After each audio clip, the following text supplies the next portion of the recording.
I don't think identity is something that you can pinpoint down at any time. I feel like as you go through life, it's going to constantly change.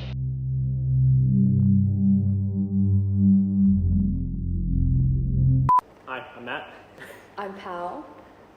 I'm Hey, great. Who do I feel like I am right now? It's a good question. I guess I'll start. I think this is a very obvious one.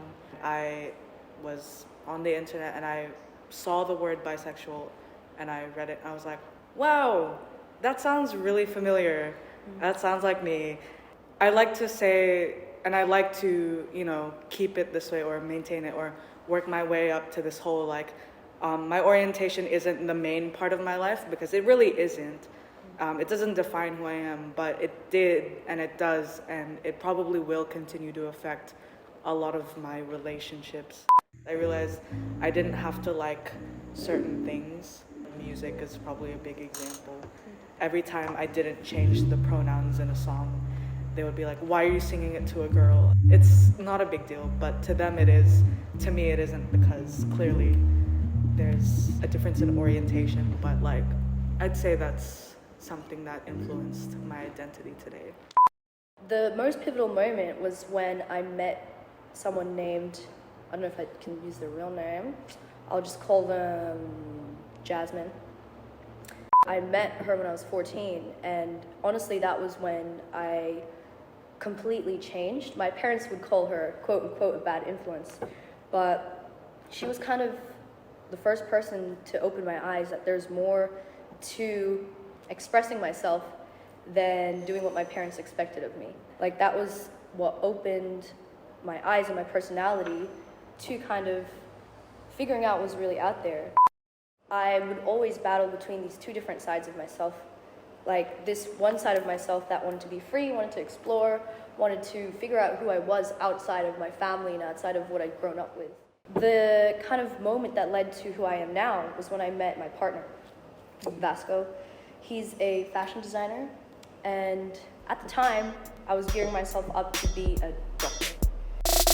Why did I feel so myself around him and around the creatives, around people that weren't scared to risk it all?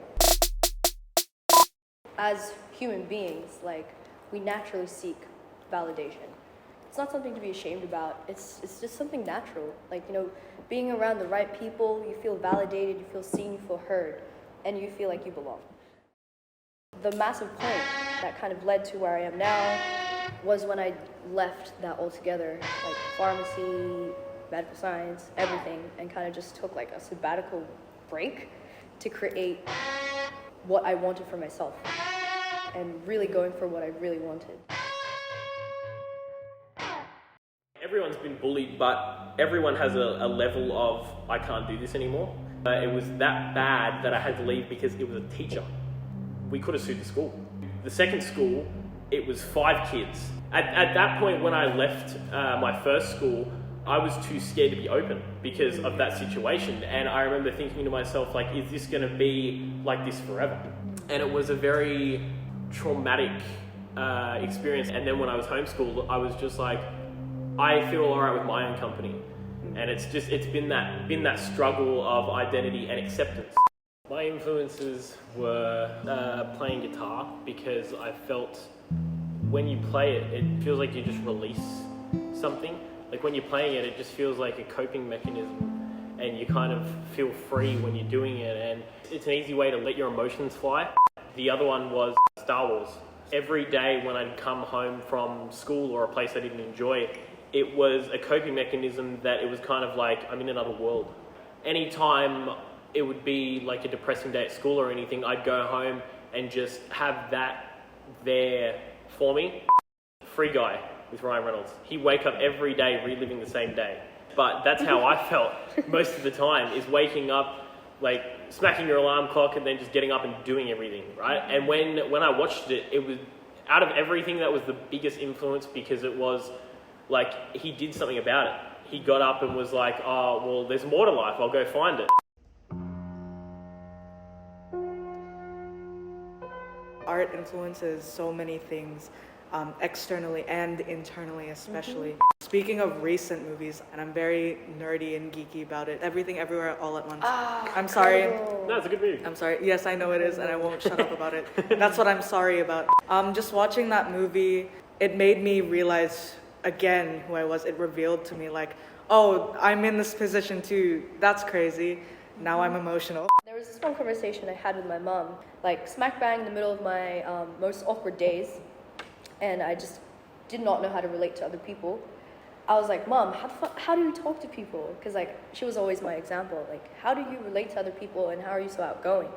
Like, I want to be like that. I'm sick of being this awkward kid that like always says random things at the most random times.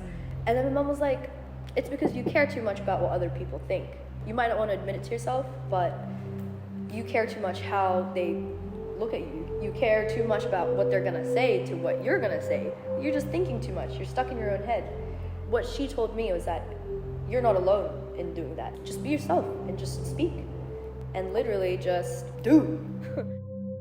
You have to be honest with yourself. You can't, like, if you keep on, as I said before, reliving the same day and just going through life with rules and regulations and stuff, after a while you realize I'm lying to myself and I'm just... You know, you just have that point of like isolation, and you don't know where it starts, you don't know when it ends, you don't know when you shift in it and out of it, and like you don't know what it is and how to deal with it.